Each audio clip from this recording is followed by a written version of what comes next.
it's a new day and we seek new blessings from God. और आज का दिन जो एक नया दिन है और आज हम परमेश्वर की आशीषों की खोज में रहे. As we sit in the presence of God, let us ask him for his special blessings on us today, that he may reveal the great things from his word to us this और day. आज का दिन जो हमारे जीवन में है, हम उस दिन में आज हम परमेश्वर के सन्मुख उसकी आशीषों को खोजें और उसके उपस्थिति जो हम बैठते हैं तो उनसे हम विनती करें कि हमारे जीवन में उसकी आशीष जो है उंडेल जाए और आ जाए. So this morning we will be starting to see a new gospel, that is a gospel according to Luke, and we will survey it quickly. और आज हम जो है एक नया सुसमाचार में प्रवेश करेंगे और उसका जो है उसका सर्वेक्षण हम लोग करेंगे और वो नया गॉस्पेल जो है लूका रचित सुसमाचार में हम लोग प्रवेश करेंगे और जल्दी से हम उसकी सर्वे करके आगे बढ़ेंगे. So this morning let us turn our Bibles to Luke chapter 1. और आज अभी हम लोग नए नियम के पुस्तक उसका लूका रचित सुसमाचार उसका पहला अध्याय की ओर हम लोग चलेंगे. And this morning we have a new writer who is a Gentile writer. और आज जो है हमारे यहाँ एक नया जो इस पुस्तक को लिखने लेखक जो है वो एक अन्य जाति का व्यक्ति है. And we are going to study a gospel which is the longest and the most comprehensive among the four gospels. और आज जिस सुसमाचार पर हम लोग सर्वेक्षण करने और अध्ययन करने के लिए जा रहे हैं वो सभी सुसमाचारों में से सबसे लंबा है और उनसे बहुत ही भिन्नता रखता है. And Luke is a person who's trying to portray Christ as a perfect man. और लूका जो है प्रभु यीशु मसीह को एक परिपक्व अर्थात संपूर्ण मनुष्य के रूप में प्रदर्शित करता है. And he's portraying him as one who came to seek and serve sinful men. और वो प्रभु यीशु मसीह को इस प्रकार से प्रस्तुत करते हैं कि वो एक उनको खोजने के लिए और उनको ढूंढने के लिए आया और उनकी सेवा के लिए आया. We know a bit about Luke from 3 verses in the Bible. We will read those in the beginning so that we'll understand who that author is and what kind of a person that author is. और लूका के बारे में हम नए नियम में 3 वचनों को हम लोग पढ़ेंगे और 3 जगह में ही हम लूका के बारे में थोड़ा सा हमको जानकारी मिलता है और उन वचनों को हम लोग पढ़ेंगे और उनसे समझने की हम कोशिश करेंगे कि लूका कौन है और उसने क्या लिखा है, इस पुस्तक के बारे में क्या है, उसके बारे में थोड़ा समझने के हम प्रयास करेंगे. Let's turn our Bibles to Colossians 4:14. Then we will read 2 Timothy 4:11 and then Philemon verse 24. It's on the screen for you. One brother can help us through these 3 verses. और चलिए हम लोग कुलुस्सियों की पत्री उसका 4 का हम लोग 14 पढ़ेंगे और उसके बाद में फिर हम लोग दूसरा तिमोथेयुस की 4 का 11 और फिलेमन 24. 4 का 14 में लिखा है, प्रिय वैद्य लूका और देमास का तुम्हें नमस्कार. So here we see, yeah, that is enough, brother. Okay. Now let's just consider that verse and move on to the next week. The next word. Okay. Luke is a beloved physician. और लूका जो है एक प्रिय वैद्य है. Let me ask you something. You all have gone to doctors. Will somebody say that Dr. Upadhyay is a beloved physician? और हम में से बहुत सारे लोग जो है डॉक्टर के पास जाते हैं और क्या हम में से कोई भी व्यक्ति इस प्रकार से कह सकता है कि डॉक्टर उपाध्याय जो है वो बहुत ही प्रिय डॉक्टर है. And when you tell that the children that we are going to see a doctor today, the child will try its best to run away because it's of his fear of the needle more than the doctor. और यदि एक बच्चे को हम लोग doctor के पास लेकर के जाते हैं तो वो उसके पास बड़े ही प्यार से और हंसते खुशी से नहीं जाएगा, लेकिन वो जैसे ही डॉक्टरों को देखेगा तो बच्चा उसे भागने के प्रयास में रहेगा, क्योंकि वो डॉक्टर से ज्यादा बढ़कर के वो उसकी सुई से डरता है। But who is writing this verse? It is Paul the apostle who is writing this verse, saying that Luke, the beloved physician. लेकिन हम लोग यहाँ पर क्या देखते हैं कि जो लूका जो प्रेरित पौलुस जो है इस बात को लिख रहा है लूका के बारे में कि वो प्रिय वैद्य है। So there was a relationship which was a doctoral or a physician relationship, and second there was a Christian relationship. और पहला जो है उसका जो वैद्य का रिश्ता उसके साथ था, और दूसरा उसका मसीही तौर तरीके से उसके साथ रिश्ता और संबंध था। There was a doctor called Dr. Albert Schweitzer who left all his doctor profession as a doctor and from a very good background, and he went to Africa to serve the poor. और उधर में एक doctor था Alfred स्वीसर, right? Alfred स्वीसर, Schweitzer, yeah, that's right, you're right. Yes. तो उस doctor ने क्या किया, वो बहुत ही ज्यादा विख्यात वो डॉक्टर था और फेमस डॉक्टर था, और उसने मसीह के लिए अपने इस डॉक्टर के पेशे को, व्यवसाय को छोड़ दिया। So doctor can know your spiritual condition and also know the condition of your heart physically also. और जो डॉक्टर है वो जो है आपका आत्मिक और आपका शारीरिक परिस्थिति को और अवस्था को भी जान सकता है, क्योंकि वो डॉक्टर है। And the patient also could sense the love in the heart of the doctor. और यहाँ तक कि जो बीमार लोग हैं, मरीज लोग भी डॉक्टर के प्रति अपना धीरज को भी वो लोग इस प्रकार से धरते हैं। Today many doctors serve with love, but many doctors serve with a certain heart condition which is called love of money. और आज बहुत सारे डॉक्टर लोग जो है मरीजों को देखभाल करते हैं, सेवा करते हैं उनकी, तो वो उनके अंदर जो है वो एक प्यार भाव की और सादर भाव की भावना के साथ नहीं, लेकिन पैसा कमाने की भावना के साथ में डॉक्टर उनका देखभाल करते हैं। During this time of COVID, we saw 400 doctors lose their lives.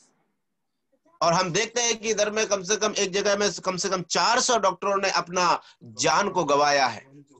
Can you imagine the magnitude of 400 doctors dying due to a disease? क्या आप लोग अंदाजा लगा सकते हैं कि जो 400 डॉक्टर जो है बीमारी के कारण मर जाते हैं? They all died to make people well. और वो सभी लोग मर जाते हैं दूसरे लोगों को सही करते करते। And Dr. Albert Schweitzer, he went to Africa, and you know that was a continent which was infested with so many flies, like the tsetse fly and all those kinds of mosquitoes. So there was malaria, there was so much of problems in that country.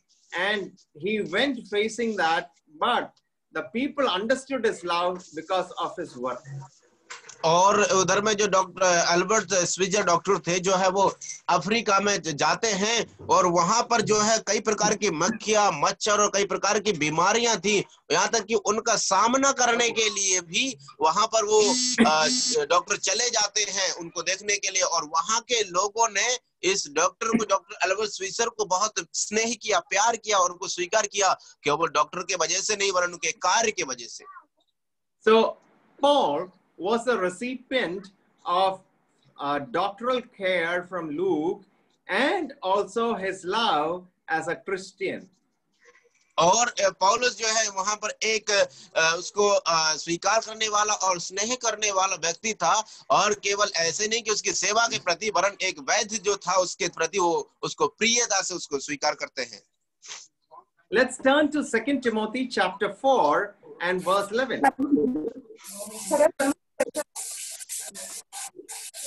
Co-host कृपया ध्यान दीजिए, और चलिए हम लोग दूसरा तीमुथियुस की पत्री उसका 4 का 11 वचन को पढ़ेंगे। केवल लूका मेरे साथ है, मरकुस को लेकर चला क्योंकि सेवा के लिए वह मेरे बहुत काम का है। So here we see that there was a little difficult condition at that time. और हम लोग यहाँ पर देखते हैं कि उधर में थोड़ा सा कठिन परिस्थिति वहां पर बन जाती है। The lonely Paul has a good friend in Luke. और हम देखते हैं कि जो अकेला पौलुस है वो उसके लूका के साथ में, लूका उसके साथ है और उसके संग में अच्छा दोस्ती का भाव है। When somebody says only Luke is with me, it means a great thing that only one person is with him apart from God, that is Luke the physician. और ये बात जब यहाँ पर कोई प्रेरित पौलुस कहता है कि केवल लूका ही मेरे पास है, तो एक जो है बहुत ही उत्साह और आनंदजनक बात है, क्योंकि उस समय में परमेश्वर के अलावा वहां पर लूका ही उसके संग में अकेला है। If somebody says only this brother was with me when I was sick, it means what?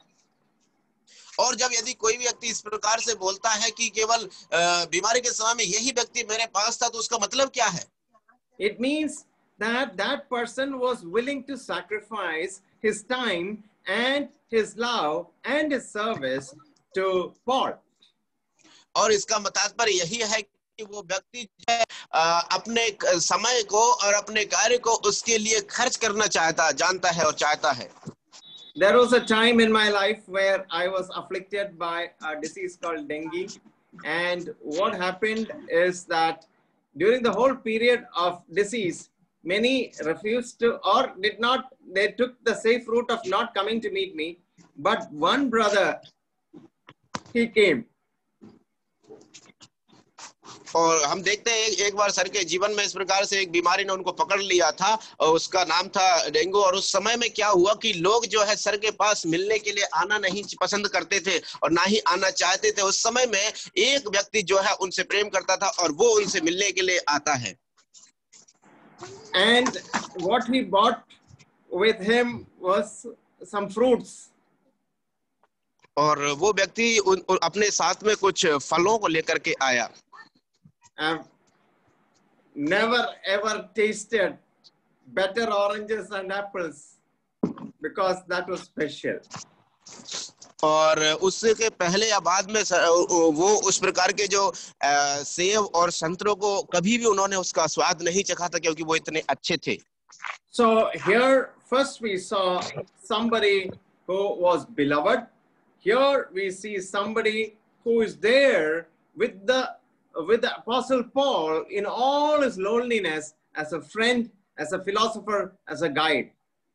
और हम यहाँ पर क्या देखते हैं कि यहाँ पर प्रेरित पौलुस के संग जब वो अकेला था, तो उसके साथ में एक प्रिय मित्र लूका उसके साथ है, एक क्या बोलते हैं सहायक के रूप में, और एक ज्ञान जो सेवा के सहायक के रूप में उसके साथ है उसके प्रिय वैद्य लूका।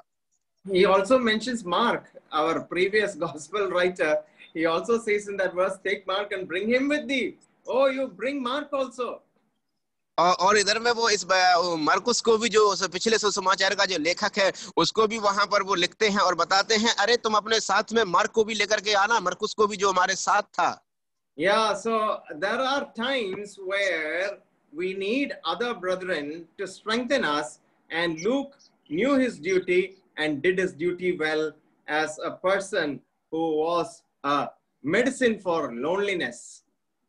और इसलिए हम हमारे मसीह सेवकाई के जीवन में हमको अपने दोस्तों के सहायकों की जरूरत पड़ती है। इसीलिए लूका ने जो है अपनी ड्यूटी जिम्मेदारी को भली भांति निभाते हुए वो उनके संग रहा, और केवल सेवा में सहायक ही नहीं रहा, वरन जब पौलुस अकेला था तो उसके अकेलापन के लिए भी उसको सहायक बन गया था। So you need to have love, you need to have medicine with you for loneliness. And let's see the third one in Philemon verse 24. और इसलिए हमें चाहिए कि हमको एक प्रिय वैद्य होना चाहिए, एक वैद्य जो केवल बीमारी में ही साथ ना दे, वरन हमारे अकेलेपन में भी साथ रहे। और चलिए हम तीसरी बात को देखते हैं, उसको फिलेमोन के 24वीं आयत। कोई भी भाई जिसको जल्दी मिलता है वो पढ़ने में मदद करे कृपया। Yeah, those who know to take Philemon fast is very good.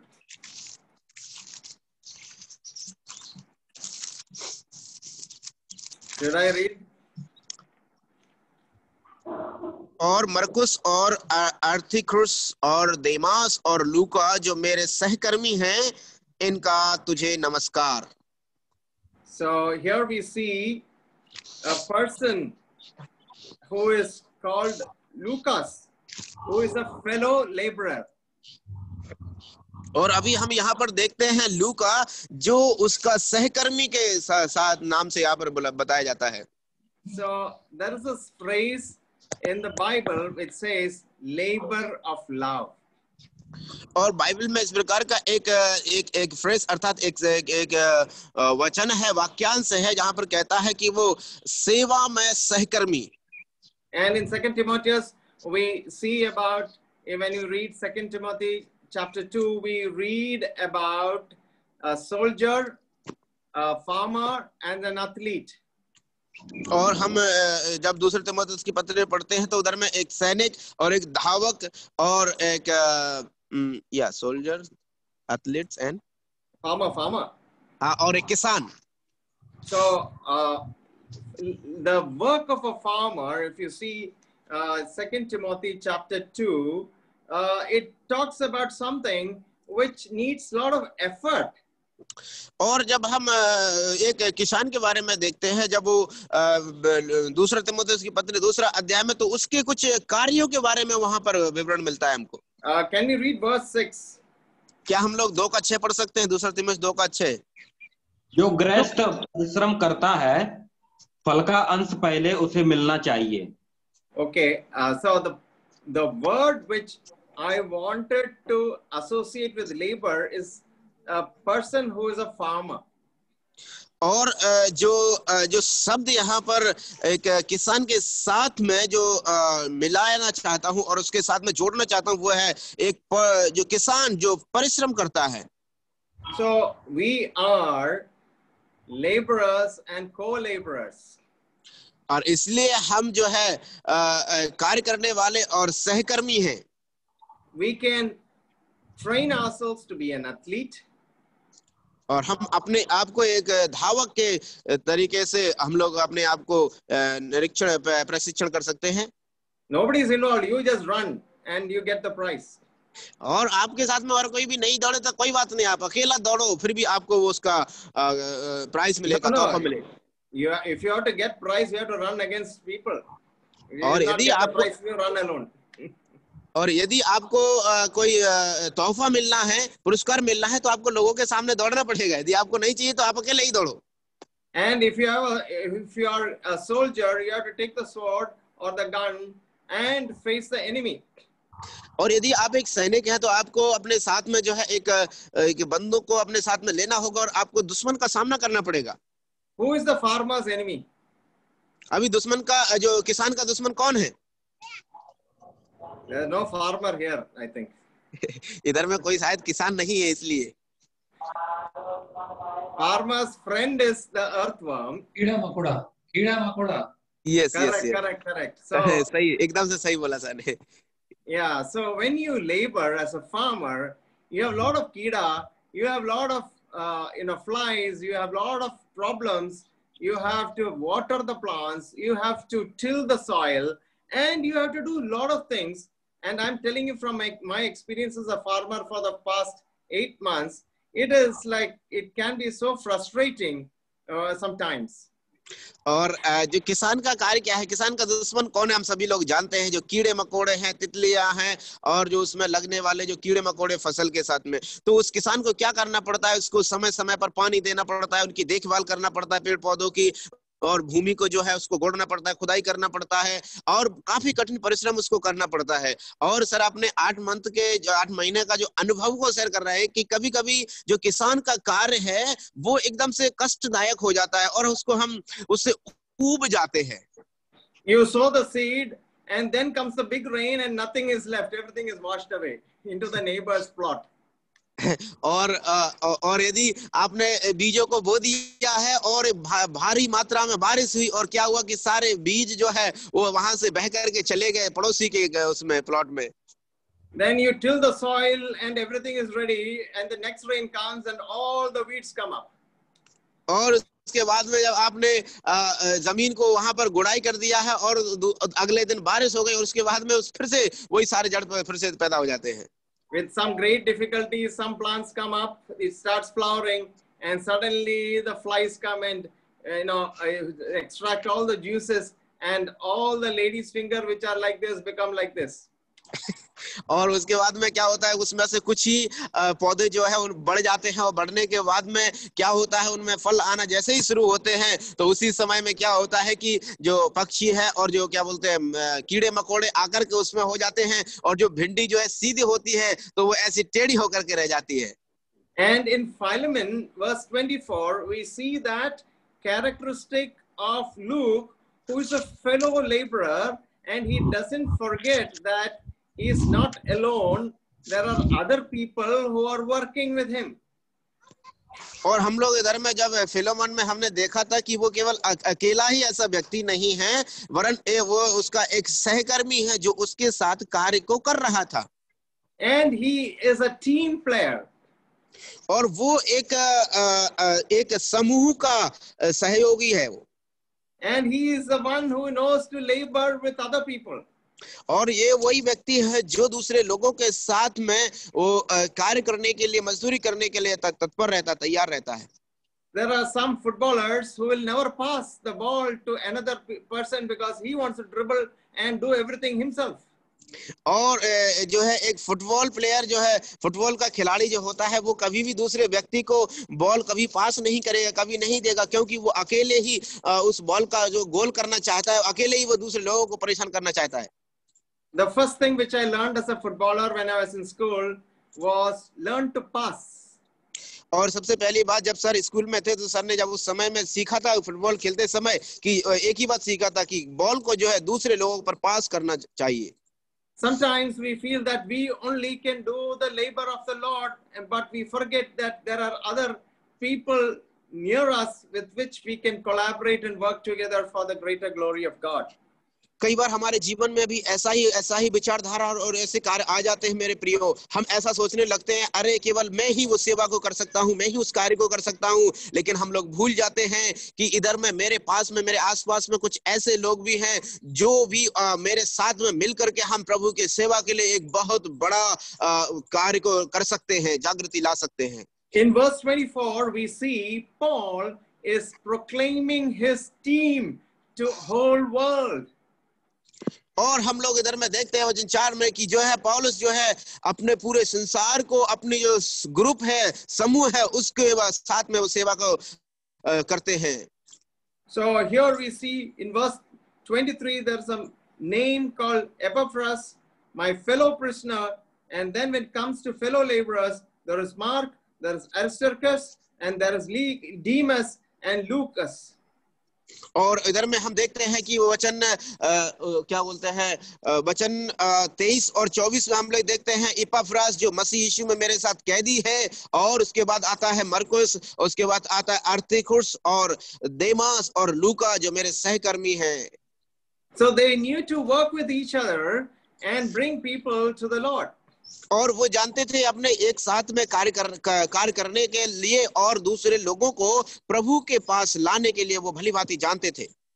Luke was never an eyewitness of all these things which he wrote, but he depended upon others to feed him with information, but he had the pen of a ready writer to document everything that showed the humanity and the human aspect of the Lord Jesus Christ. लूका ने ये सारी घटनाएं अपनी आंखों से तो नहीं देखा, लेकिन वो दूसरे लोगों पर आश्रित था ताकि वो उसकी जो जानकारी के साथ में उसको भूख को वो पूरा करे, ताकि वो एक पेन के साथ में वो तैयार था ताकि जो भी लिखने के लिए जो भी डॉक्यूमेंट्स आते थे उसको वो लिखे, और वो सारी बातें जो प्रभु यीशु मसीह के मनुष्यत्व को प्रकट करता है उसको लिखने के लिए लूका तत्पर था और तैयार था।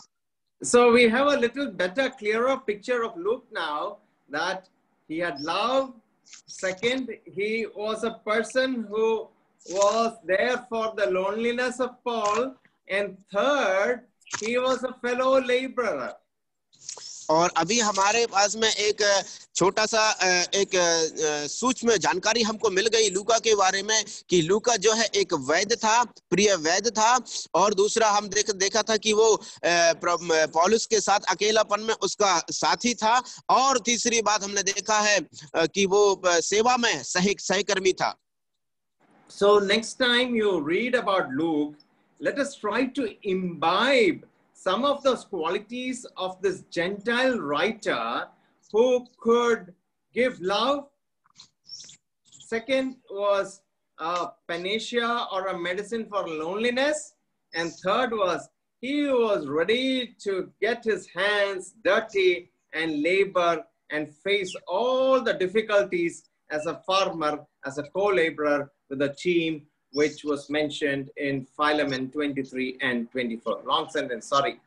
या इट्स ओके नो प्रॉब्लम। अब जब हम देखते हैं, अब जब हम लूका के बारे में जब कभी भी हम पढ़े तो हमको इस बात को स्मरण करना है कि उसके बारे में उसको जब हम अध्ययन करते हैं तो उसको जो 3-4 बातें जिसके बारे में हम जानते हैं उनको मिला करके उनको समझ करके मद्देनजर रखते हैं उसको अध्ययन करें। पहला कि वो प्रिय वैद्य था, दूसरा वो अकेलापन के लिए उसका साथी था और उसके लिए एक दवाई का कार्य किया उसने, और तीसरा जो है जिसको फिलोमन में हम लोग पढ़ते हैं कि वो सेवा में उसके साथ सहकर्मी था और वो तैयार था सेवा में अपने हाथों को गंदा करने के लिए और सेवा में सहकर्मी बनने के लिए, जिसको हम पढ़ते हैं फिलेमोन की पुस्तक पत्री में 23 और 24वीं आयत में। So let me ask you a question. Will you like to have Luke as your doctor? और मैं आपसे एक प्रश्न पूछना चाहता हूं, क्या आपको ऐसा पसंद होगा कि लूका आपका एक डॉक्टर हो? So that question you can answer yourself as we go through this survey of Luke, and let's form a better impression of this person who sacrificed his life. He was not a family man. He was a loner. He never married. और हम जब हम लूका के जो प्रश्न आपसे पूछा गया वो अपने आप को आप जो उत्तर जवाब दे देना। और अभी हम लोग लूका के अंदर हम जब अध्ययन करने के लिए जा रहे हैं लूका के सुसमाचार में, तो हम लोग उसके बारे में कुछ तथ्यों को देखेंगे, समझेंगे और हम उसको जानेंगे। And he writes with the compassion and warmth of a family doctor. और वो जो है एक बड़े ही दया के साथ में और अनुग्रह के साथ में इसको लिखता है, बड़ी रुचि से वो इस सुसमाचार को लिखता है, और वो एक परिवार का डॉक्टर था। We had a neighbor who was our family doctor. His name was Dr. Raghavan. और सर के पड़ोस में ही एक रहने वाला एक डॉक्टर था, राघवन डॉक्टर, वो एक उनका परिवार डॉक्टर था। He gave everybody some red medicine and white powder. और वो जो है वो डॉक्टर सर के सारे घर के सदस्य को उन्होंने कुछ लाल दवाई और कुछ पाउडर उनको दिया। And he never had love for money, but he had love for patients because he used to take only 2 rupees per patient. और वो जो व्यक्ति जो है वो पैसे का धन लोभी नहीं था, लेकिन वो बड़े ही दया के साथ में और रुचि के साथ में और स्नेह के साथ में दूसरों की सेवा करता था, क्योंकि एक मरीज का 2 रुपया ही लेता था वो। So here was a person who was a family doctor, and everybody in this place used to flock to his house for getting treated with red medicine and white powder. और इसलिए ये व्यक्ति जो है बड़े ही दया के साथ में लोगों का देखभाल करता था और पैसे का कोई लोभी नहीं था, इसीलिए जो है आसपास के जितने भी लोग मरीज लोग जानते थे तो उसके लिए दौड़ करके आते थे और उससे दवाई को प्राप्त करने के लिए, जो लाल दवाई और जो सफेद पाउडर को लेने के लिए। I think it was more of his talking which healed the patients and the confidence which we gave them rather than these medicines. I don't think which had anything to do with the disease, but they took it and they felt that doctor loves them and they were cured in some other, whichever way. Maybe it was a miracle also, but we experienced that many years back.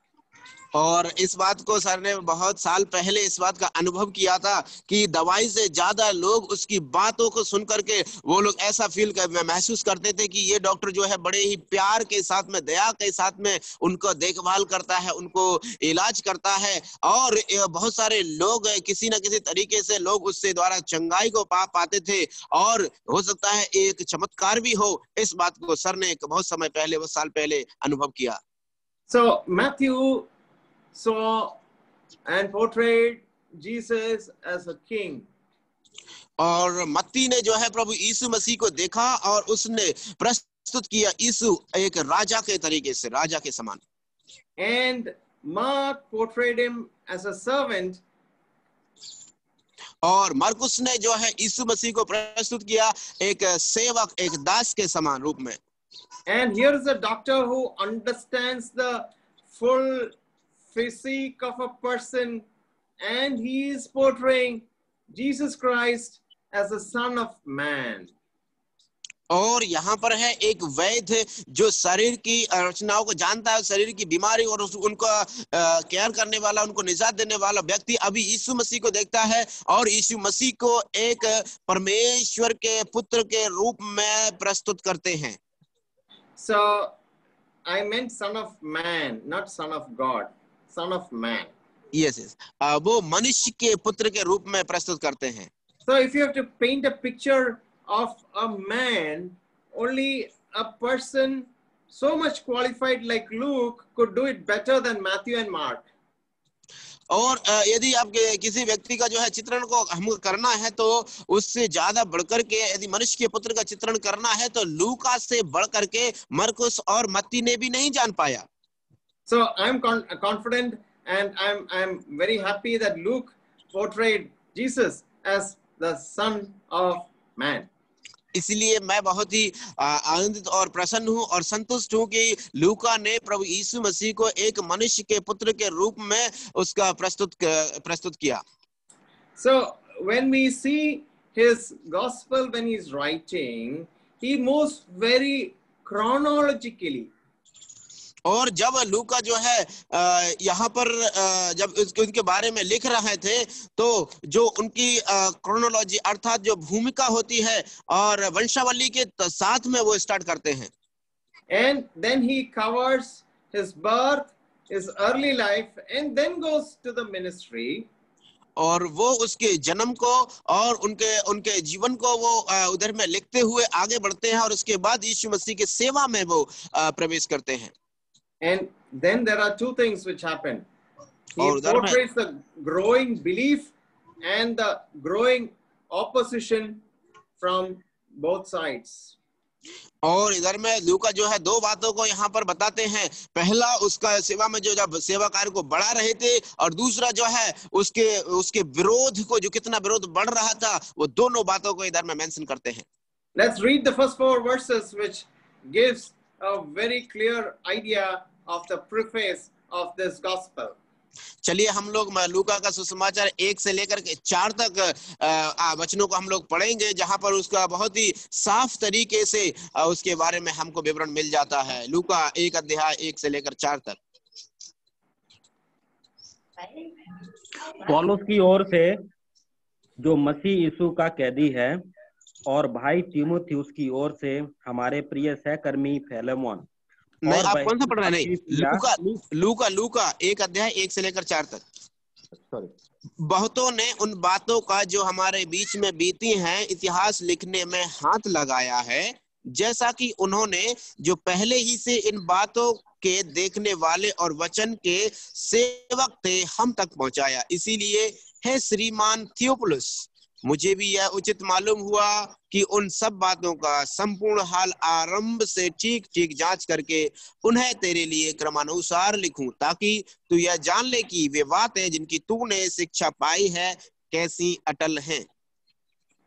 So here is a description of the purpose of this writing, and he says that we are going to consider things which are most surely believed among us.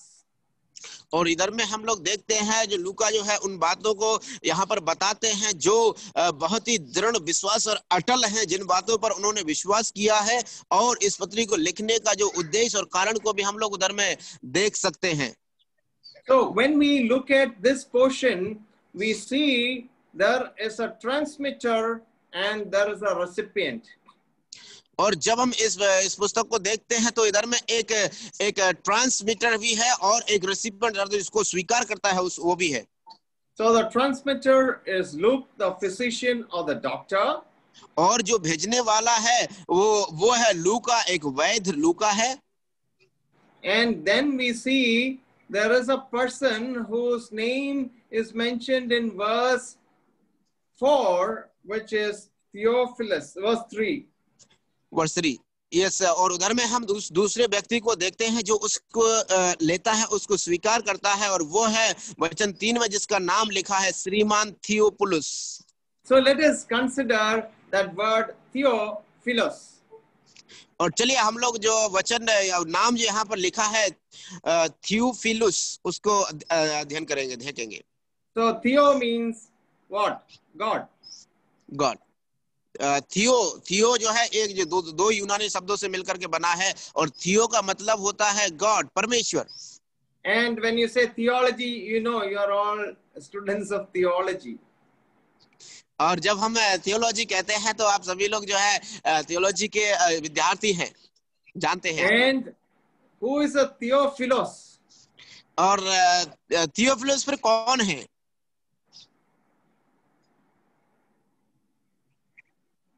Answer. जवाब दीजिए कोई भी भाई. Theo means God. Theophilus. Theophilus means परमेश्वर का प्रेमी. Correct. The friend of God. और फिलुस का मतलब होता है प्रेमी, अर्थात परमेश्वर का मित्र. And here it says, I am writing unto thee in order, most excellent Theophilus. और इधर में वो यहाँ पर इस प्रकार से इस क्रम अनुसार लिखते हैं, प्रिय श्रीमान, मुझे मालूम हुआ, और वो बहुत ही अच्छी बातों को जो एक्सीलेंट है उनके तरीके से वो लिखता है. So Sriman Theophilus means somebody who was very kind of respected person. और यहाँ पर जो वर्ड्स जो शब्द यहाँ पर प्रयोग किया है उसके लिए बड़ी इज्जत के साथ में हे श्रीमान थियोफिलुस, ऐसा लगता है कि ये व्यक्ति बहुत ही पहुंचा और जाना माना और प्रसिद्ध व्यक्ति था. He wrote to Theophilus first, but now he is writing to all friends of God and portraying Jesus Christ as the Son of God. Son of man, sorry. Son of man. इसलिए यहाँ पर पहली बात जो है उसने Theophilus के लिए इस पत्र इस सुसमाचार को लिखा है, और उससे बढ़ करके उसने जो सभी परमेश्वर के मित्र गण हैं उनके लिए लिखता है, और लूका यीशु मसीह को प्रस्तुत करता है एक मनुष्य के पुत्र के रूप में. And tradition says Luke was one unmarried. He was from Syrian Antioch and he died at 84. और जो है उनका जो है वहाँ का जो संस्कृति और परंपरा इस प्रकार से कहती है कि लूका एक वैद्य था, और उसने वो क्या बोलते हैं बिना शादी किए हुए एंटियोक से था, और उसका मृत्यु जो है 84 में हुआ था. So we see this gospel writer is trying to start with something to an addressee who he is esteeming much. और यहाँ पर हम देखते हैं कि जिसके लिए वो इनको लिखता है उनके बारे में वो यहाँ पर बताते हैं जिसको वो बहुत ही ज्यादा चाह रखते हैं. Now let's go to how we divide the gospels. चलिए हम लोग इस लूका का सुसमाचार को किन भागों में हम इसको विभाजित कर सकते हैं उनको देखेंगे. So the first part is about seeking the lost. और जो पहला भाग है वो है खोए हुए को खोजना, ढूंढना. And second part is saving the lost. और दूसरा भाग जो है जो खोए हुए को बचाना. So we see two things. One is seeking. और हमारे लिए यहाँ पर दो भाग हैं, पहला है खोजना. And second is saving. और दूसरा है बचाना. And we see that the Lord Jesus Christ, he came as a son of man, and God who was a spirit, we couldn't touch him, but now he has come as a son of man in flesh and blood, so we can touch him. और यहाँ पर हम इस बात को देख सकते हैं कि प्रभु यीशु मसीह जो है एक मनुष्य का पुत्र होकर के आया, क्योंकि परमेश्वर जो है आत्मा है और उसको कोई छू नहीं सकता है, लेकिन प्रभु यीशु मसीह को जो मनुष्य का पुत्र बन करके आया उसको अभी हम लोग छू सकते हैं. So now if you see that, I've just put it in the screen for you, you can see that the introduction of the Son of Man, or we can use another word called Advent, is what is being portrayed from chapter 1 beginning to chapter 4 verse 13. और हम लोग इस प्रकार से उसकी जो परिचय को हम लोग देख सकते हैं, जैसे कि आपको इस चित्र में और स्क्रीन में दिखाया जा रहा है कि हम इसका इंट्रोडक्शन को अर्थात उसके परिचय को हम लोग देख सकते हैं, जिसको हम लोग 1 अध्याय 1 से लेकर के 4 अध्याय 13वें आयत तक. So first is the introduction, second is the ministry of the Son of Man, means the activities. और दूसरी बात हम लोग देखेंगे सेवा, जो एक मनुष्य के पुत्र की सेवा को और उसके कार्यों को हम लोग देखेंगे अध्याय 4 से 14 से लेकर के 9 अध्याय 50वीं आयत तक. So we see the third thing is the rejection of the Son of Man, which in English you can put a word called antagonism. और हम तीसरी बात हम लोग देखेंगे जो है मनुष्य के पुत्र का तिरस्कार, और इंग्लिश में जो है एंटागोनिज्म कह सकते हैं, वो हम लोग प्राप्त करेंगे, देखेंगे 9 अध्याय 51 से लेकर के 19 अध्याय 27वीं आयत तक. So there is antagonism or a hatred from the crowd, but Jesus is having admonition also given at that point of time from 951 to 1927. और जब हम उसको पढ़ते हैं कि इधर में जो बड़ी भीड़ के द्वारा जो है मनुष्य के पुत्र का तिरस्कार किया जाता है, लेकिन हम प्रभु यीशु मसीह के उन वचनों को हम लोग देख सकते हैं 9 अध्याय लूका का सुसमाचार 9 अध्याय 51 से लेकर के 19 अध्याय 27वीं आयत तक. And the final thing is the crucifixion and resurrection of the Lord Jesus Christ, like any other gospel. और उसके बाद में हम लोग जो चौथी बात देख सकते हैं, यीशु मसीह का क्रूस पर चढ़ाए जाना और उसके बाद में उसे जिंदा होना, रिसरेक्शन पुनरुत्थान होना, और दूसरे गॉस्पेल से सुसमाचार से अलग. So we can coin the word application and authentication by that 2 words for the 4th part.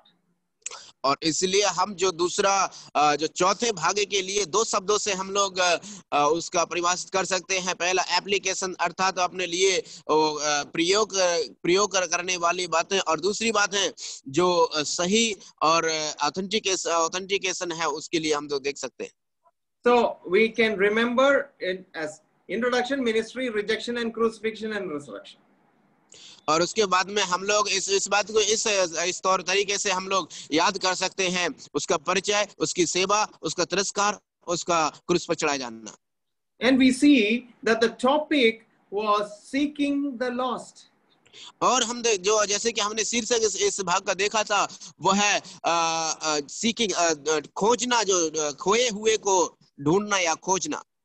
When we turn to Luke chapter 15, we see the 3 parables which are talking about this subject. और जब हम लोग लूका का सुसमाचार उसका 15 अध्याय के में जब हम जाते हैं, तो उधर में हम लोग 3 दृष्टांतों को देखते हैं जो इस विषय के बारे में उधर में हमको बताते हैं और सिखाते हैं. Let us drop our eyes to Luke chapter 15 for a moment, and we see that then drew near unto him all the publicans and sinners. और चलिए हम लोग थोड़े समय के लिए अपनी आंखों को, अपनी दृष्टि को लूका का सुसमाचार उसका 15 अध्याय की ओर हम लोग पढ़ेंगे और उसके बारे में हम लोग देखेंगे. Luke chapter 15 verse 15 verse 1 onwards. 1 से लेकर के हम लोग पढ़ेंगे. अब चुंगी लेने वाले और पापी उसके पास आया करते थे ताकि उसकी सुने, और फरीसी और शास्त्री कुड़कुड़ाकर कहने लगे कि यह तो पापियों से मिलता और उनके साथ खाता भी है. Those who are away from God, who are they? Publicans and sinners. They came to God, to him. और हम लोग यहाँ पर क्या देखते हैं, क्या पढ़ते हैं कि जो लोग उससे दूर थे, वो जो भीड़ कौन थी, वो चुंगी लेने वाले और पापी उसके पास आए. And those who are supposed to be close to the temple, close to God, close to the law, the Pharisees and the scribes, they started murmuring. और हम यहाँ पर एक बात और रुचियात्मक बात को देख सकते हैं कि जो धार्मिक रीति से मंदिर के और परमेश्वर के बहुत नजदीक अपने आप को कहा करते थे, वो लोग अभी यहाँ पर कुड़कुड़ा रहे हैं कि देखो ये तो उनके साथ आ रहे हैं, ये उसके साथ है। We have a person who comes to help us, always murmuring. और सर के इधर में एक ऐसा व्यक्ति है जो उनको मदद करने के लिए आता है, लेकिन वो हमेशा कुड़कुड़ाता है। So maybe that person is talking to that herself, but we think that something is going on in the mind, and it's like next time you murmur, you think that you are either a Pharisee or a scribe. और sir इस प्रकार से सोचते हैं कि वो अपने मन में ही अपने आप में ही कुड़कुड़ाती रहती है, और जब वो उसको देखते हैं तो अपने मन में इस प्रकार से सोचते हैं और बोलते हैं यदि वो इस प्रकार से कुड़कुड़ाती तो हम इस प्रकार से समझेंगे कि तुम उनमें से एक सादुसी और फरीसियों में से कुछ एक हो। So next time you are murmuring or complaining, you take a piece of paper and stick it on your head, Pharisee, and on the back of your head you put scribe. और जब आप अगली बार जब कुड़कुड़ाओ तो अपने साथ में एक पेपर को लेना, एक कागज को लेना और उस पर लिख लेना, सबसे पहले आगे चिपका लेना और कहना इस पे लिखना फारिसी और पीछे चिपका के लिखना उसमें सदूसी। The people left the Pharisees and scribes and came to Jesus Christ. और जो सारे लोगों ने उन्होंने सदूसी फरीसियों और शास्त्रियों को छोड़कर के यीशु मसीह के पास आते हैं। Did you see verse 2 very closely? This man receiveth sinners and he eats with them. और इधर में आपने जो दूसरा पद है उसको आपने क्या ध्यान पूर्वक से देखा है? ध्यान से उधर में लिखा है, वो लोग इस प्रकार से कहते हैं ये तो वो मनुष्य है जो उनके साथ में रहता है और उनके संग खाता भी है। Share your bread with a sinner and he'll accept your gospel. और वो अपने रोटी को उनके साथ में साझा करते हैं और वो उसके सुसमाचार को स्वीकार करते हैं। You don't have to share your chicken roast with him. Share a little bread to the hungry, and they will also think that you have a heart of love, and from your love you are speaking. Otherwise, you say, I'll pray for you, brother. May God take care of all your needs, and Amen. और आपको जब कभी मौका मिलता है तो आप इस प्रकार से कभी ना अपने चिकन रोल्स को जो है आप उसके साथ शेयर करने की जरूरत नहीं है, लेकिन आप जो है एक ब्रेड का टुकड़ा ही यदि आप उसको दे देंगे, साझा करेंगे उसके साथ में, तो उसको लगेगा कि यस ये व्यक्ति जो है उसके दिल में हमारे लिए दया है, प्रेम है। और यदि आप उसको इस प्रकार से कहेंगे तो ऐसा करने से उत्तम है कि आप उसको कहेंगे भाई या बहन मैं आपके लिए प्रार्थना करूंगा, परमेश्वर आपको सब कुछ अच्छा करेगा, आमीन। ऐसा कहने से अच्छा है। There's a fisherwoman who comes to her house. और इधर में सर के इधर में एक मछली वाला आता है सर के पास। Not in Bombay, I'm talking about Trivandrum, okay? Sir अभी बॉम्बे की बात नहीं कर रहे हैं, त्रिवेंद्रम की बात कर रहे हैं। Many people still think I'm in Bombay, but I'll be going back to Bombay right now. In Trivandrum, a fisherwoman will come. She tries to sell fish, and finally, before she sells fish, she gets a cup of hot tea from my mom. और जब sir यहाँ से बम्बई से त्रिवेंद्रम की ओर जाते हैं तो उधर में एक स्त्री है जो है मछलियों को बेचने के लिए आया करती थी, और मछलियों को जब उनके घर पे आया करती थी तो मछली बेचने से पहले सर की माता के द्वारा उस स्त्री को जो है एक कप चाय या कॉफी देते हैं। So what happens is that woman is kind of given something before she gives something. और वो स्त्री ऐसी थी कि वो उसको देने से पहले उसको वो दे देती थी, हम देने से पहले। So next time try this trick or this strategy of giving something before you take something. और आप इसी प्रकार से इस रीति को अपनाएं, जब आप कुछ लेने से पहले दूसरे को दें। I tried this with my worker in the farm. और सर ने जो है इसको अपने जो भूमि में और किसानी के समय में जो काम करने वाले लोग हैं मजदूरों के साथ में ऐसा इसी प्रकार से किया। It has yielded good results for me. और उसके बाद में जो है ऐसा करना सर के लिए बहुत बड़ा अच्छा प्रतिफल लाया। He works extra 1 hour for me. और वो जो मजदूर है वो 1 घंटा तक सर के लिए एक्स्ट्रा काम करके जाता है खुश करके। So in 10 days he works for me 1 extra day. और उस 10 दिन के अंदर में वो व्यक्ति जो है सर के लिए एक दिन एक्स्ट्रा काम करता है बड़े प्रसन्नता के साथ। So that is what love does to you, and for him, he is benefited and I am benefited. और यही तो जो है स्नेह और प्रेम करता है, प्रेम का कार्य है, वो उसके लिए भी लाभदायक और मेरे लिए भी लाभदायक। So now let us go to this verse 1 to 4 back. We are running out of time. I did not know. It's already now only 10 minutes more. और हमको और भी आगे बढ़ना है, लेकिन समय बहुत ही तीव्र गति से दौड़ रहा है। अभी 10 मिनट ही बाकी रह गए हैं। So somebody told me you are not surveying, you are mining. और किसी ने इस प्रकार से कहा कि आप केवल सर्वेक्षण नहीं कर रहे हैं, लेकिन माइनिंग कर रहे हैं आप। Okay, so now the best book of Greek in the New Testament is written in this gospel. और सबसे उत्तम पुस्तक ग्रीक यूनानी भाषा में जो लिखी गई है वो है नए नियम में है। And second thing is, Luke is trying to tell the world, I am writing the greatest story in the world and nothing but the best is good enough for it. और इसलिए लूका यहाँ पर कहता है कि मैं नए नियम में जो है उसके लिए तो इतना ज्यादा नहीं है, लेकिन एक उत्तम पुस्तक की मैं रचना यहाँ पर लिख रहा हूँ। Earlier, some very old manuscripts, there was so much of love and respect when you wrote something that they used silver ring on purple, something like a paper or a scroll. और जब उस समय में जब वो लोग लिखते थे तो जो है एक पेपर के अनुसार नहीं, एक स्क्रॉल अर्थात जो मोड़ने वाला ऐसा पत्र था उस पर जो लोग उनको लिखा करते थे। So he was using a silver inked pen. और उसके बाद में जो है सिल्वर कलर का जो पेन है उसको प्रयोग करते थे। पेन नहीं, इंक। अच्छा, स्याही का प्रयोग करते थे, स्याही, पेन नहीं था उसमें। So स्याही, silver color was used first, but when it came to the word God or Jesus, he replaced the pen with gold ink. और जो है वो बाकी का जो मैटर वो है जो सिल्वर रंग की स्याही से लिखता था, लेकिन जब लिखते समय में जहां पर शब्द यीशु आता था वहां पर वो उस रंग की जो सिल्वर रंग को बदल करके वो सोने कलर के स्याही से वो लिखता था।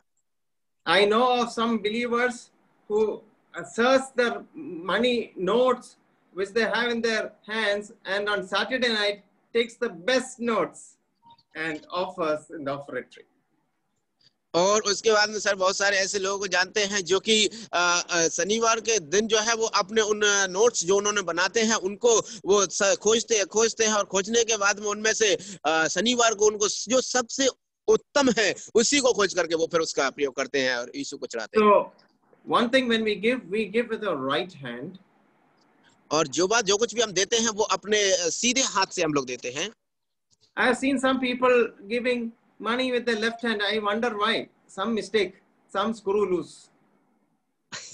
और सर ने कई लोगों को इस प्रकार से देखा है कि वो जो कुछ भी देते हैं वो अपने बाएं हाथ से देते हैं। जब सर ने देखा तो सर ने सोचा अपने मन में, अरे ऐसा क्यों है, वो लोग ऐसा क्यों कर रहे हैं, कुछ ना कुछ तो कहीं ना स्क्रू ढीला है। So next time when we go and put our offering, let the best note come out, not the worst note. और जब हम अगले दिन जब हम आराधना में जाएं, जब हम उस दान के पत्र में जो है सबसे उत्तम नोट्स जो है उसमें आना चाहिए, जो कि ना कि सबसे खराब नोट्स उसमें आए। I have heard somebody saying, anyway it is going to the bank, put any note, it doesn't matter. और कई लोग इस प्रकार से मैंने कहते हुए सुना है कि अरे कोई बात नहीं, चलो वो तो जाना तो बैंक में ही है, कोई सा भी नोट डाल दो।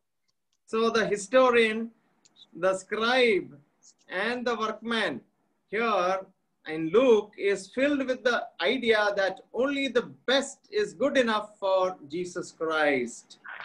और यहाँ पर इस प्रकार से जो एक किसान है और एक सहकर्मी है और वैद्य लूका जो है यहाँ पर इन सब बातों को वो उसके मन में भर चुकी थी कि सबसे उत्तम चीज जो है वो है मनुष्य के पुत्र के लिए देना ही सबसे अच्छी बात है।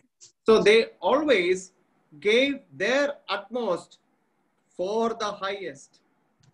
और वो अपने चाहत से बढ़ करके उसने प्रभु के लिए दिया जो उनसे हो सकता था।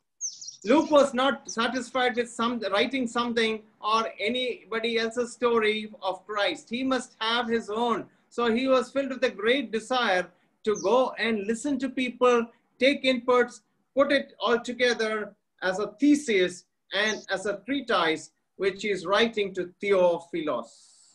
और अब यहाँ पर जो है लूका जो है इस बात से संतुष्ट नहीं हुआ कि कोई भी व्यक्ति यीशु मसीह के बारे में कुछ कहानियों को लिख करके छोटे मोटे तरीके से उनको लिख करके उसको भेज दे, लेकिन लूका जो है उसके मन में बहुत ही गहरी इच्छा यह थी कि उसके लिए यीशु मसीह के मनुष्य के पुत्र के बारे में एक बहुत लंबी कहानी और अच्छी जो सही है उसकी खुद के द्वारा लिखी गई कहानी को जो है उस थियोफिलस को प्रस्तुत करे एक थीसिस के रूप में, ताकि वो उसको जानने पाए कि जो कैसी अटल है उन बातों को वो समझने पाए. So after greeting Theophilus, and suddenly Luke starts talking about a son who is promised. और जो है थियोफिलस को जो है परिचय देने के बाद में लूका उसके तत्पश्चात ही वो शुरुआत करता है उसके मनुष्य के पुत्र के परिचय के बारे में. So let us read verse 5 to give us a historical background of the writing of Dr. Luke. और चलिए हम लोग लूका के सुसमाचार उसका 1 का 5वां वचन पढ़ेंगे, जिससे कि हमको समझ में आ जाए जो ऐतिहासिक भूमिका लूका के बारे में जब वो उसको लिखते हैं यीशु मसीह के बारे में. राजा हेरोदेस के समय अबियास के दल में जकरिया नाम का एक याजक था और उसकी पत्नी हारून के वंश की थी जिसका नाम एलीशिबा था. So who was ruling? It was Herod. Where was he ruling? He was in Judea. He was the king. And who was the priest? Priest was Zacharias. और अभी देखिए यहाँ पर कौन सा राजा था. राजा का नाम हेरोदेस है. वो कहाँ पर यहूदा में राज्य करता था. और उस समय का जो याजक कौन था? याजक यहाँ पर लिखा है जकरिया नाम का याजक था. So if he was in school, he would have been called the last. और यदि वो स्कूल में होता तो वो सबसे बाद में उसको बुलाया जाता. So Isaac is the last. For Zebra and Zachariah, everything is last. और उसके लिए वो सबसे आखिरी होता, चाहे जकरिया हो या कोई भी हो. No, I said Zebra. I said for Zebra is the last alphabet, so you will be called last. Okay. और जो जेब्रा जिसको हम जेड से जेब्रा बोलते हैं, उसी प्रकार से जेब्रा जो है जकरिया भी सबसे आखिरी होता. But he was a special person who belonged to the section of Abia, and his wife was a direct descendant of Aaron, and her name was Elisabeth. और इधर में हम देखते हैं कि जकरिया जो है अबिया के दल में से था और उसकी पत्नी जो है सीधे हारून के वंश से संबंध रखती थी और जिसका नाम एलिसिबा था. And it fell on him to go to the temple to burn the incense. और उसके बाद में उसी समय में जो है उसी साल में जकरिया का नंबर आया मंदिर में ताकि वो धूप दान को जलाए. In verse 6 we see what kind of a person he was. He was both righteous before God, walking in all the commandments of and ordinances of the Lord, and he was blameless. Somebody like a Job. और इधर में हम लोग देखते हैं एक अय्यूब के समान. यहाँ पर वचन 6 में क्या लिखा है कि वे दोनों परमेश्वर के सामने धर्मी थे और प्रभु की सारी आज्ञाओं और विधियों पर निर्दोष चलने वाले थे, निर्दोष थे. We are all priests. हम सभी लोग याजक हैं मसीह में. And it is our duty to be righteous before God, walking in all the commandments and the ordinance of the Lord, and be blameless. What a difficult thing to do for a priest. और एक याजक के लिए कितनी कठिन बात यहाँ पर हम लोग देख सकते हैं उसको करने के लिए. वचन 6 में लिखा है कि वे दोनों धर्मी थे, प्रभु की सारी आज्ञाओं और विधियों को मानने में और चलने में निर्दोष थे. And he was a childless parent. और वो जो है ये दोनों जो है पति पत्नी बच्चे रहित थे, बांझ थे. And they were both well stricken in years. और जो है वो बहुत सालों तक एक दूसरे के साथ रहे और लेकिन उनको निसंतान थे.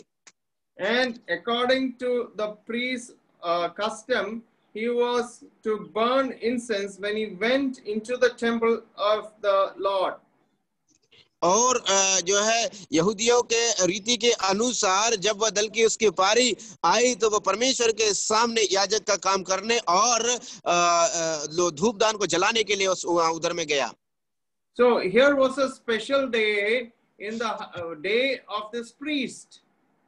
और हम लोग देखते हैं इधर में इस याजक के जीवन में एक बहुत ही महत्व और विशेष दिन आता है. So there were a multitude of people behind him, and he is in between the holiest of holies and the people. और उधर में हम देखते हैं कि उसके पीछे जो है बहुत सारी भीड़ लगी हुई है और ये व्यक्ति जो है परमेश्वर के महापवित्र स्थान और जो भीड़ के बीचों बीच है. He saw the sight of a lifetime, an angel standing at the right side of the altar of incense. और वो उसने क्या देखा कि धूप के जलाने के समय वो जो है उसने एक स्वर्गदूत को धूप की वेदी की दाहिनी ओर खड़ा हुआ उसको दिखाई दिया. He was troubled and fear fell upon him. और वह उसको देख करके घबरा गया और उस पर बड़ा भय छा गया. So angel gives the right medicine. He says, "Fear not." और उधर में हम देखते हैं स्वर्गदूत उसको एक सही दवा देते हैं और कहता है स्वर्गदूत, हे जकरिया भयभीत ना हो. And when the people were behind, he is saying that, see, look here, you don't be afraid, for thy prayer is heard, and thy wife Elizabeth shall bear a son, and thou shalt call his name John. और हम लोग यहाँ पर इस बात को देखते हैं कि वो इधर में लिखता है वचन 1:13 में, परंतु स्वर्गदूत ने उससे कहा, हे जकरिया भयभीत ना हो, क्योंकि तेरी प्रार्थना सुन ली गई है और तेरी पत्नी एलिसबा से तेरे लिए एक पुत्र उत्पन्न होगा और तू उसका नाम यूहन्ना रखना. And look at what was going to be the result of that son was, you read, brother, verse 14. और चलिए उस जो है उस जो पुत्र उसको उत्पन्न होगा उसका प्रतिफल उनको क्या मिलेगा. वचन 14 में लिखा है, तुझे आनंद और हर्ष होगा और बहुत लोग उसके जन्म के कारण आनंदित होंगे. Oh, what a joy! Not only that, thou shalt have joy and gladness. Thou means whom? Zachariah. You, Papa and Mummy, will have lot of gladness. And not only that, many shall rejoice at his birth. और यहाँ पर केवल इतना ही यहाँ पर इस प्रकार से बोलता है कि तुझे आनंद, तुम माता पिता को तो आनंद होगा ही होगा, लेकिन आपके साथ साथ उसके जन्म के तत्पश्चात बहुत सारे आनंदित होंगे. He was a prayed for child like Samuel. और वह है प्रार्थना का एक पुत्र है जैसे कि सामुएल के समान.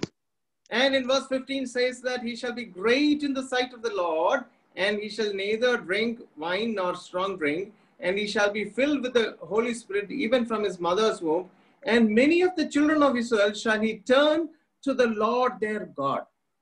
और इधर में वचन हम जब 15 और 16 पढ़ते हैं कि क्योंकि वह प्रभु के सामने बहुत ही बड़ा महान होगा और वो दाखरस और मदिरा कभी ना पिएगा, और यहाँ तक कि वो अपनी माता के गर्भ ही से पवित्र आत्मा से परिपूर्ण हो जाएगा और इजरायलियों में से बहुतेरों को वो उनके प्रभु परमेश्वर की ओर फेर लेगा. Couples who are going to be parents who are going to have children, would you love to have a child like this called John? और जो जोड़ा जो शादी के बंधन में पति पत्नी है, वो एक माँ बाप क्या आप में से ऐसी इच्छा रखते हैं कि आपका भी संतान यूहन्ना के समान हो? Pray before conception, pray during conception, pray after delivery. You will get Johns. और आप जो है गर्भ धारण से पहले, गर्भ धारण के बाद में और प्रसव होने के बाद में आप प्रार्थना करते रहिए, आपको यूहन्ना के समान ही मिलेगा. And they shall turn the hearts of fathers to the children and the disobedient to the wisdom of the just, to make ready a people prepared for the Lord. और वो उनके आगे आगे चलेगा, पितरों का मन बाल बच्चों की ओर फेर देगा और आज्ञा न मानने वालों को धर्मियों की समझ पर लाए और प्रभु के लिए योग्य वह एक प्रजा और मार्ग को तैयार करेगा. A blessed father and mother going to get a blessed son. और अभी एक जो आशीषमय माता पिता जो है एक आशीष से भरपूर एक पुत्र को और संतान को प्राप्त करने वाले हैं. The tragedy in the life of Zachariah and Elizabeth was going to be turned to joy and dancing.